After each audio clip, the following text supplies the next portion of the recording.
Gavin Newsom's approach to politics is right now, and why he's massively falling out of favor with Democrats, which I'll prove to you in a minute, by the way, after we watch this clip, and why Tim Walz is more on the positive side of the Democratic base. People are looking at him more favorably now because of how he's been acting. So let's watch and we'll break it down. Where we want to, we challenge you to a WWE fight here type of thing. But it's a natural reaction. I think it's one of the reasons we're losing so many men. And again, it's multi-ethnic. It's not just white men. We're losing them. We're losing them to these guys online. We're losing them people that I'm bringing on this podcast as well. That's why I brought. These are bad guys, though. These are bad guys. But they exist. So who are they talking about? Charlie Kirk, Steve Bannon, Michael Savage, people like that. Oh, we're losing to these guys, bro. So I'm bringing them on the podcast. Now, if Gavin Newsom brought these people on the podcast and fought them tooth and nail, I'd be saying, great. I'd be giving him credit. I'd be covering the clips. But he's not.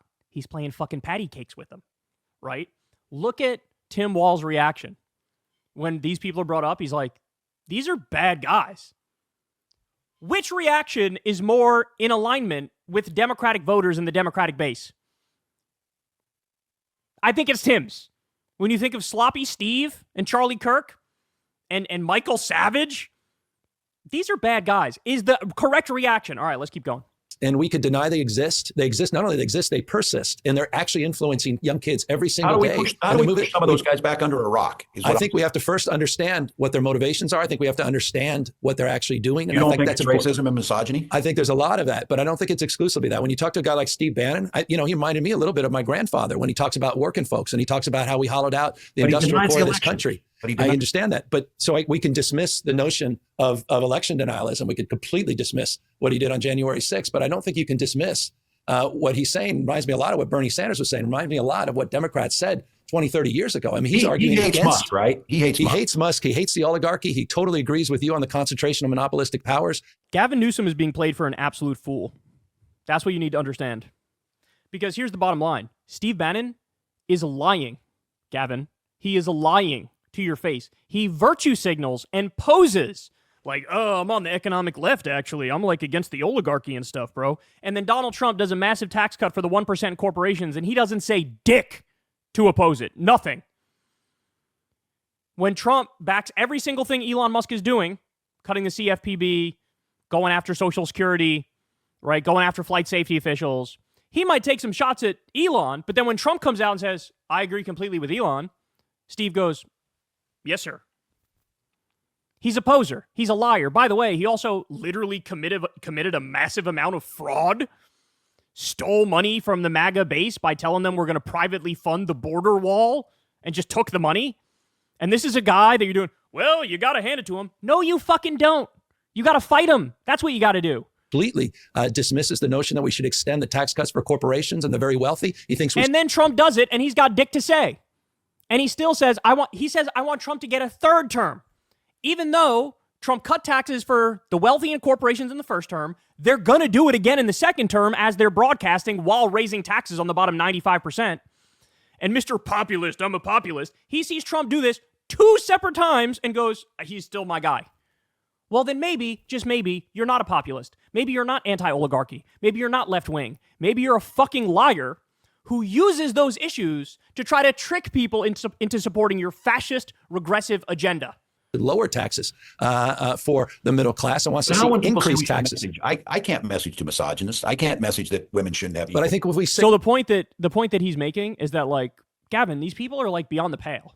Like, you have to acknowledge that they're beyond the pale. This is the point that Tim Walz is making, and this point is undeniably true, and Gavin is refusing to acknowledge it. And if anything, he's normalizing and humanizing these fucking assholes.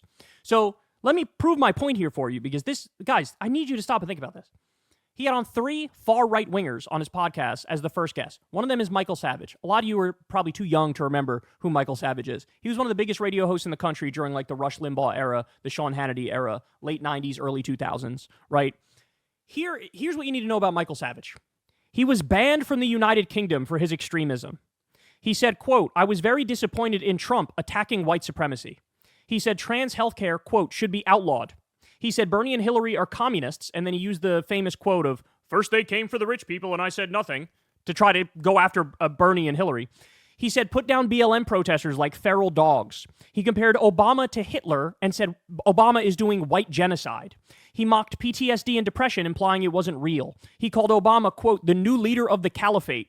He said Obama is spreading Ebola virus on purpose. He said Trump saved white kids from slavery. He defended torture.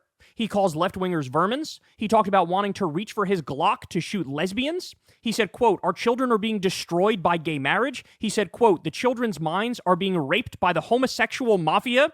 He said white people are the only people that don't vote based on race. He says autism is a fraud, a racket, a brat who hasn't been told to cut the act out in 99% of cases.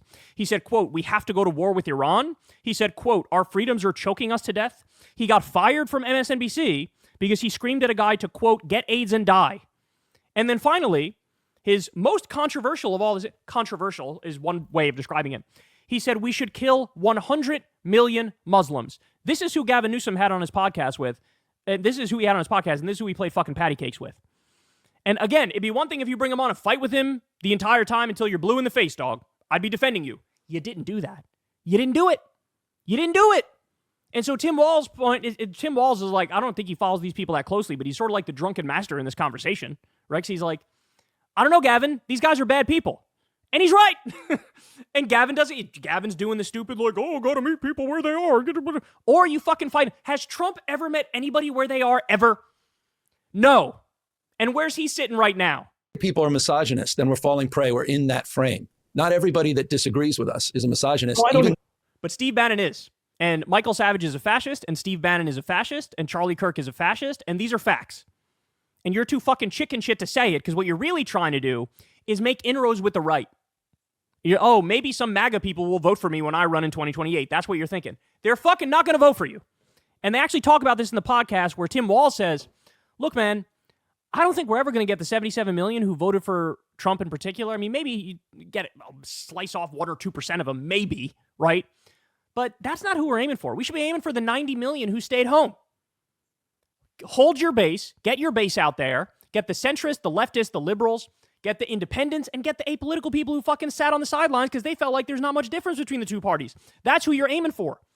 You're not going to get fucking sloppy Steve to vote for you, you freak. But I think this notion of toxicity in masculinity needs to be separated.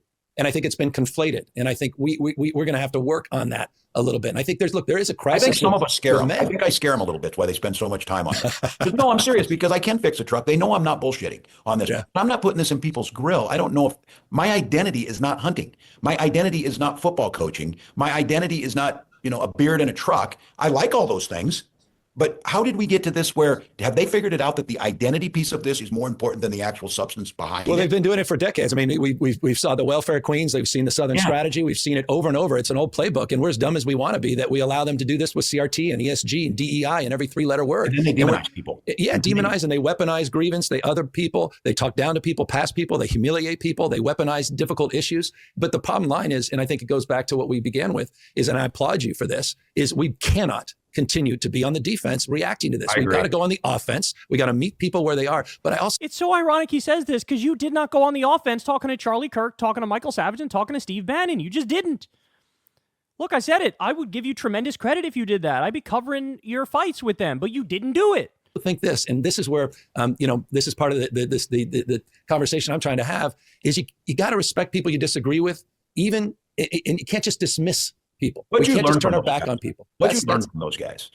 That not only they have a huge following, there's a rationale. Look, for Steve Bannon, I'm not here to defend Steve Bannon. I couldn't agree with you more as it relates to what he did on election denialism. And, look, that guy, we could spend hours and hours going down the rabbit hole of Steve Bannon. But what he's talking about in terms of populism, what he's talking about in terms of working folks, what he's talking about from a global construct about what's happened to middle America and rural Americans and why they've lost trust with our party, what he's talking about with what's happening with men in this country and how they've lost their way and how they have significantly higher suicide rates, lives that more despair and isolation. I think those are real issues that our party needs to come to grips with. How did their populism win out over ours? Because I'm actually a prairie populist. That's where I think we stopped talking about those things. We're not talking about what's going on. Tim Walz did not stop talking about Gavin.